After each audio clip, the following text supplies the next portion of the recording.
पति, पत्नी और नौकरानी। शीतल और अभिमन्यु की शादी को 5 साल हो चुके थे, लेकिन अभी तक उनका कोई बच्चा नहीं हुआ था। इसकी वजह से शीतल और अभिमन्यु परेशान रहते थे, लेकिन उन दोनों से ज्यादा परेशान थी शीतल की सास, यानी अभिमन्यु की माँ जानकी देवी। जानकी देवी चाहती थी कि जल्दी से जल्दी उनकी गोद में पोता या पोती आ जाए, और इसीलिए वो अपनी बहू शीतल को लेकर एक दिन हॉस्पिटल पहुंची। डॉक्टर मैडम, जरा ठीक से चेक करके बताइए ना। कई बड़े बड़े डॉक्टर को दिखाया है, लेकिन मेरी बहू माँ ही नहीं बन पाती। मैंने शीतल को बहुत अच्छे से चेकअप किया है। देखिए, बात यह है कि शीतल के अंदर माँ बनने की कैपेसिटी नहीं है। ये आप क्या कह रही हैं डॉक्टर साहब? कोई तो इलाज होगा ना, कोई दवाई दे दीजिए। देखिए, कुछ प्रॉब्लम ऐसी होती है जिनका कोई ट्रीटमेंट नहीं होता। आई एम सॉरी टू से, लेकिन शीतल कभी माँ नहीं बन सकती, क्योंकि उसके यूट्रस में अंदर से ही कुछ प्रॉब्लम है। घर आने के बाद क्या हुआ माँ? कहाँ लेकर गई थी आप शीतल को? अरे कहाँ लेकर जाती, डॉक्टर मैडम के पास ले गई थी, लेकिन तेरी बीवी तो कभी माँ बन ही नहीं सकती। मम्मी जी, इसमें मेरी क्या गलती? अगर अंदर से कोई प्रॉब्लम है तो उसमें मैं भी कुछ नहीं कर सकती।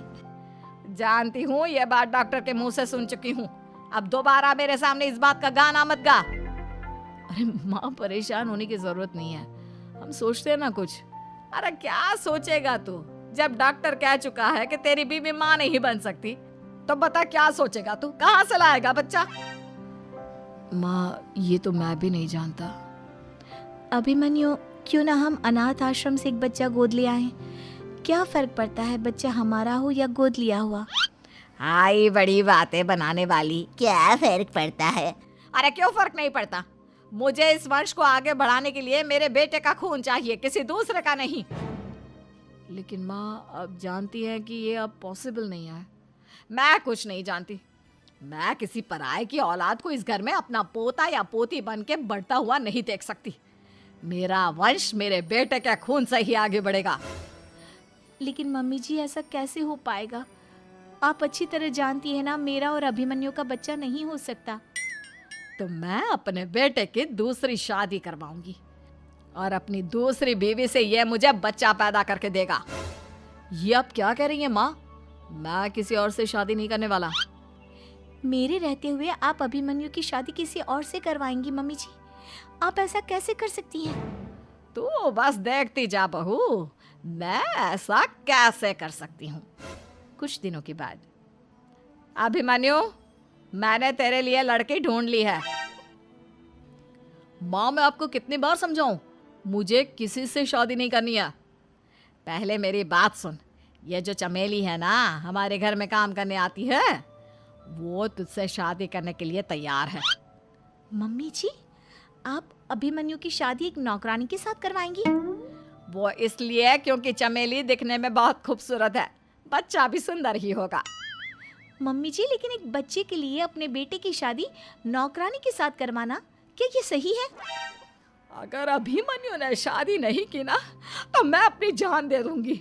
अब देख लो, अगर तुम्हें अपनी माँ की जान प्यारी है तो तुम्हें इस नौकरानी के साथ शादी करनी ही होगी। इस तरह जानकी देवी अपने बेटे अभिमन्यु की शादी नौकरानी चमेली के साथ करवा देती है। कुछ दिनों के बाद, नौकरानी से मालकिन बन के तो मजा आ गया। अब तो मैं इस घर की मालकिन हूँ। देखो, अपने आप को ज्यादा मालकिन समझने की कोशिश मत करो। एक बार तुम्हारा और अभिमन्यु का बच्चा इस दुनिया में आ जाए, उसके बाद तुम इस घर से हमेशा के लिए चली जाना। अरे जाओ जाओ, किसी और के आगे बातें बनाना। एक बच्चा तो पैदा नहीं कर सकी, बढ़िया आई। जाओ जाकर मेरे लिए कॉफी बना कर लाओ। नौकरानी मैं हूँ या तुम? मम्मी जी, देखिए ना शीतल मुझसे किस तरह से बात कर रही है। शीतल, तुम्हें पता है ना चमेली प्रेग्नेंट है, मेरे बेटे के बच्चे की माँ बनने वाली है। वो जैसा कहती है वैसा करो। लेकिन मम्मी जी, वो मुझे नौकरों की तरह ट्रीट कर रही है। अरे तो करेगी ना, वैसे भी बहू तुम हो किस काम की? एक बच्चा तो पैदा नहीं कर सकती। जाओ अब घर के सारे काम करो और चमेली को आराम करने दो। थैंक यू मम्मी जी, भगवान आपका भला करे। आप नहीं होती तो मैं नौकरानी से महारानी कैसे बनती। देखो, तुम्हें जो चाहिए सब मिलेगा। खूब खाओ पियो, मजे की जिंदगी जियो, लेकिन बस मुझे एक बच्चा पैदा करके दे दो। कुछ दिनों के बाद, मम्मी, बच्चे के लिए आपने मेरी शादी चमेली के साथ करवा तो दी, लेकिन दिन और रात का चैन मिट गया है। सारा दिन शीतल और चमेली की बहस चलती रहती है। अब शीतल को इस घर में रखने से क्या होगा? मैं तो कहती हूँ उसे घर से निकाल दो, है भी किस काम की। मैं ऐसा नहीं कर सकता माँ, वो मेरी पत्नी है, उससे बहुत प्यार करता हूँ मैं। तुम्हारी पत्नी चमेली है, चमेली, उससे प्यार करो। अरे तुम्हारे बच्चे को जन्म देने वाली है वो। अभिमन्यु, मैं खुद ही इस घर से चली जाती हूँ। वैसे भी अपने ही घर में नौकरों की तरह रहकर परेशान हो चुकी हूँ। घर की नौकरानी मेरे ऊपर हुक्म चलाती है, वो तुम्हारी पत्नी बन चुकी है। अब मेरा इस घर में क्या काम? अभिमन्यु के बार बार रोकने पर भी शीतल उस घर से चली जाती है। कुछ दिनों के बाद चमेली एक बच्चे को जन्म देती है। भगवान ने मेरी सुन ली, मेरे बेटे का घर भर गया, उसका अपना बच्चा इस दुनिया में आ गया। मम्मी जी, बच्चे को हाथ लगाने से पहले मेरी एक शर्त तो सुन लो। तुम कहना क्या चाहती हो चमेली? आपकी मम्मी को बहुत शौक था ना अपने पोते को खिलाने का। अब देखो, इस दुनिया में हर चीज की कोई ना कोई कीमत तो होती है। तुम अपनी आधी प्रॉपर्टी मेरे नाम कर दो, बच्चा तुम्हारे नाम। अरे लेकिन मैंने अपने बेटे से तुम्हारी शादी करवाई है, अब ये सौदेबाजी कहाँ से आ गई? जो औरत अपनी बहू को घर से निकाल कर एक नौकरानी के साथ अपने बेटे की शादी करवा दे, वो तो सौदेबाजी कर ही सकती है ना। उसका कैसे भरोसा कर सकते हैं? मुझे बस आप लोगों की प्रॉपर्टी चाहिए, उसके बाद ही बच्चे को आप हाथ लगा सकते हैं। मैंने कहा था ना मम्मी, आप गलत कर रही हैं। देखिए, उसका नतीजा आपके सामने है। जब शीतल को पता चलता है कि अभिमन्यु और चमेली का बच्चा दुनिया में आ गया है, तो वो अपने घर पहुंचती है। अभिमन्यु, कहाँ है आपका बच्चा? क्या मैं उसे देख सकती हूँ? कुछ भी मत पूछो शीतल, माँ की हुई एक गलती हम लोगों पर भारी पड़ रही है। वो नौकरानी अपनी औकात पर आ गई है और अब हमसे अपनी आधी प्रॉपर्टी मांग रही है, वो भी बच्चे के बदले में। एक बात कहूँ अभिमन्यु, आप उससे कुछ भी देने से मना कर दो। अरे कैसी बात कर रही हो? मेरे बेटे की औलाद है उसके पास, ऐसे कैसे मना कर दे? मम्मी जी, वो अभिमन्यु का बच्चा नहीं है, वो चमेली और उसके बॉयफ्रेंड का बच्चा है। ये तुम क्या कह रही हो शीतल? ये देखिए वीडियो। चमेली और उसका बॉयफ्रेंड आपस में बातें कर रहे हैं कि उन दोनों ने मिलकर आपको बेवकूफ़ बनाया है और अब इस बच्चे के बदले आपसे प्रॉपर्टी भी हड़प लेंगे। हे भगवान, ये मुझसे क्या हो गया? ना तो बच्चा मिला और अपने बेटे की नौकरानी के साथ शादी करवा दी सो अलग। अब क्या होगा? मुझे माफ़ कर दो शीतल, मेरी वजह से तुम्हें बहुत तकलीफ हुई है। अभिमन्यु, मैंने कहा ना, उस नौकरानी को उसके बच्चे सहित इस घर से बाहर निकाल दो। लगता है मेरे अभिमन्यु का बाप बनने का सपना अधूरा ही रह जाएगा। अभिमन्यु, अपनी मम्मी से कहो कि परेशान ना हो।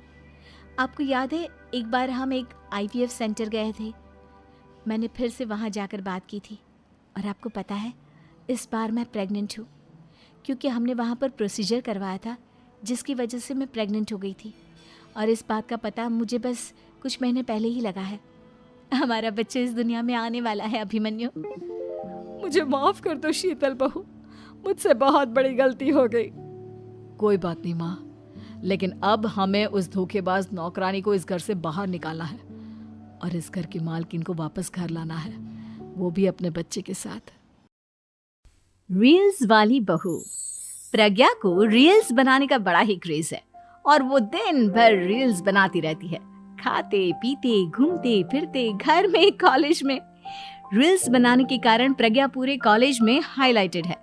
जहां उसकी रील्स सभी को पसंद आते हैं, वहीं मनीषा चिंता में डूबी रहती है। एक रोज जब खाते हुए प्रज्ञा रील्स बना रही होती है, तब मनीषा कहती है, 1 मिनट भी चैन नहीं है इस लड़की को।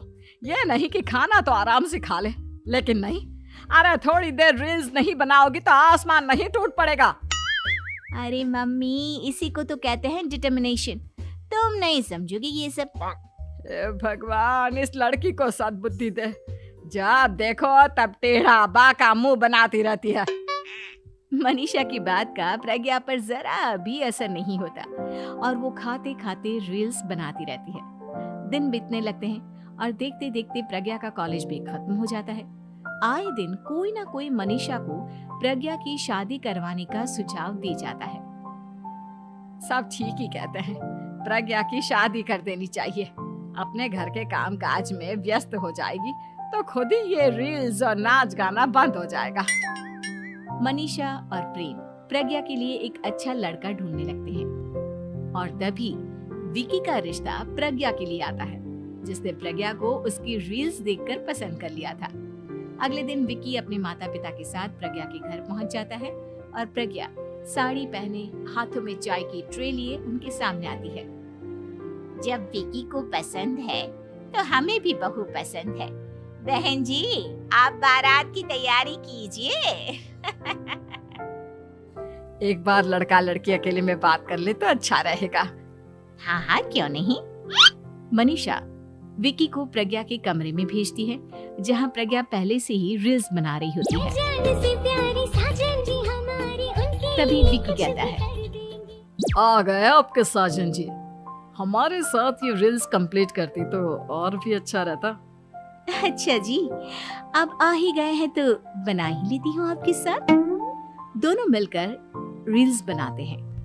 जब वी मीट और तुरंत पोस्ट भी कर देते हैं। फिर विकी कहता है, जब आप साड़ी में चाय लेकर आए तब मुझे लगा कि कहीं मैं गलत घर में तो नहीं आ गया। अब सही है। दोनों की शादी पक्की हो जाती है और शादी के दिन भी प्रज्ञा रील्स बनाने से चूकती नहीं, यहाँ तक कि बारात के समय भी नाचते हुए रील्स बनाती है। सभी लोग प्रज्ञा की तारीफ के पुल बांध देते हैं और प्रज्ञा नाचती गाती अपने ससुराल चली जाती है। सब कुछ अच्छा चल रहा होता है। प्रज्ञा यहाँ भी दिन भर हर चीज की रील्स बनाती रहती है, लेकिन कुछ दिनों के बाद जब सुनीता कहती है, बहू, ये रील्स के साथ साथ कुछ काम भी कर लिया करो। वैसे तुझे और क्या क्या बनाना आता है? मम्मी जी, वैसे तो सब कहते हैं कि मैं सब कुछ अच्छा बनाती हूँ, लेकिन मुझे लगता है कि मैं मैगी अच्छा बना लेती हूँ, हाँ कॉफी भी अच्छा बना लेती हूँ और मुंह तो सबसे अच्छा बना लेती हूँ। हैं? अच्छा अच्छा। सुनीता अपना माथा पकड़ लेती है और कहती है, बहू, कुछ खाना बनाना भी सीख लेती। मम्मी जी, मैं लंबी प्लानिंग कर रही हूँ। जल्दी ही मैं इतनी फेमस हो जाऊंगी कि मुझे पैसे मिलने लगेंगे। हम दोनों सास बहू राज करेंगे, राज नौकर काम करेंगे और लोगों की तो लाइन लगेगी हमसे मिलने के लिए। तेरा दिमाग खराब हो गया है क्या बहू? हंसी मजाक तक ठीक है, लेकिन इस तरह घर नहीं चलते। जितना जल्दी हो इस घर के तौर तरीकों को सीख लो। प्रज्ञा मुंह घुमाकर चली जाती है और तुरंत उसी वक्त एक रील बनाती है। ये देख सुनीता का गुस्सा 7वें आसमान पर चला जाता है और विकी के घर आती ही सुनीता उसे सब कुछ बताती है। विकी भी अब प्रज्ञा की इन हरकतों से परेशान हो जाता है। तुम टेंशन मत लो मम्मा, मैं देख लूंगा। विकी कमरे में जाता है तो देखता है कि प्रज्ञा रील्स बना रही है। विकी बड़े ही प्यार से प्रज्ञा से कहता है, प्रज्ञा, इन सब के लिए मैं तुम्हें मना नहीं कर रहा हूँ, लेकिन फिर भी हर वक्त तो ये अच्छा नहीं लगता ना। समझने की कोशिश करो, मुझे भी तुम्हारा थोड़ा वक्त चाहिए। मैं जब ऑफिस से आता हूँ तो मुझे समय देने की जगह इसी में लगी रहती है। तुम ज्यादा ही सोच रहे हो। तुम भी मेरे साथ रील्स बनाओ ना, तुम्हें भी बहुत अच्छा लगेगा। तुम्हें इज्जत से कोई बात समझ में नहीं आती क्या? दिमाग खराब हो गया है तुम्हारा इस चकाचौंध से। अगर तुमने अपना रवैया नहीं बदला तो मैं तुमसे दूर चला जाऊंगा। तुम ही रिश्ता लेकर आए थे, मुझे लड़कों की कमी नहीं थी और ना आज है। विकी दरवाजा पटककर चला जाता है। धीरे धीरे विकी प्रज्ञा से दूर होता जाता है। एक रोज मनीषा प्रज्ञा के ससुराल उससे मिलने जाती है। तब सुनीता उससे कहती है, बहन जी, अब आई हैं तो कुछ दिन यहाँ रहकर जाइएगा, आप ही का घर है। हाँ मम्मी, बहुत दिन हो गए तुम्हारे साथ एक भी रील नहीं बनाई मैंने। प्रज्ञा तुरंत अपने फोन में रील्स ऑन कर लेती है। ये सब मुझसे नहीं होता। तेरा ये भूत अभी तक नहीं उतरा क्या? बहन जी, आप कुछ कहती नहीं क्या इसे?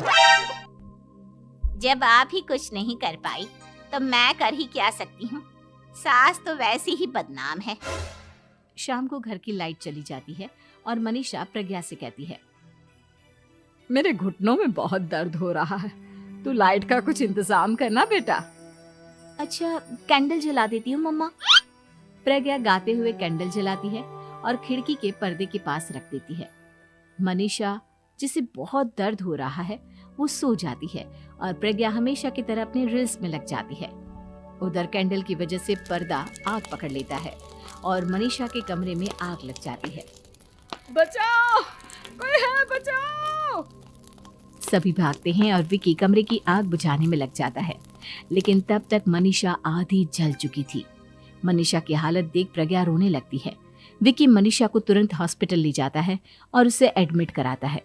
विकी प्रज्ञा से कहता है, देख लिया ना, तुम्हारे इस नाच गाने की वजह से आज तुम्हारी माँ की जान जाते जाते रह गई। अब पता नहीं तुम और क्या चाहती हो। उधर डॉक्टर कहते हैं, इनकी हालत बहुत नाजुक है, आधे से ज्यादा जल चुकी है। प्रज्ञा रोती हुई मंदिर में जाती है और भगवान के आगे जाकर कहती है, भगवान मेरी माँ को ठीक कर दो, मैं कसम खाती हूँ हाथ से ये रील्स बनाना छोड़ दूंगी, बस मुझे मेरी माँ वापस मिल जाए। 2 दिन बीत जाते हैं और मनीषा खतरे से बाहर आ जाती है। पेशेंट अब ठीक है, आप लोग उनसे मिल सकते हो। सब कोई मनीषा से मिलता है और प्रज्ञा सबके सामने अपना फोन तोड़ देती है। मुझे माफ कर दो मम्मा, मैंने तुम लोगों की बातों को नजरअंदाज किया। बेटा, कोई भी चीज जरूरत से ज्यादा खराब है। मैंने तुम्हें रील्स बनाने से कभी मना नहीं किया, लेकिन हर वक्त एक ही चीज तो सही नहीं है। मैं समझ गई हूँ मम्मा, आई एम सॉरी। प्रज्ञा उस दिन से रील्स बनाना छोड़ देती है और पूरी तरह से अपने घर में लग जाती है।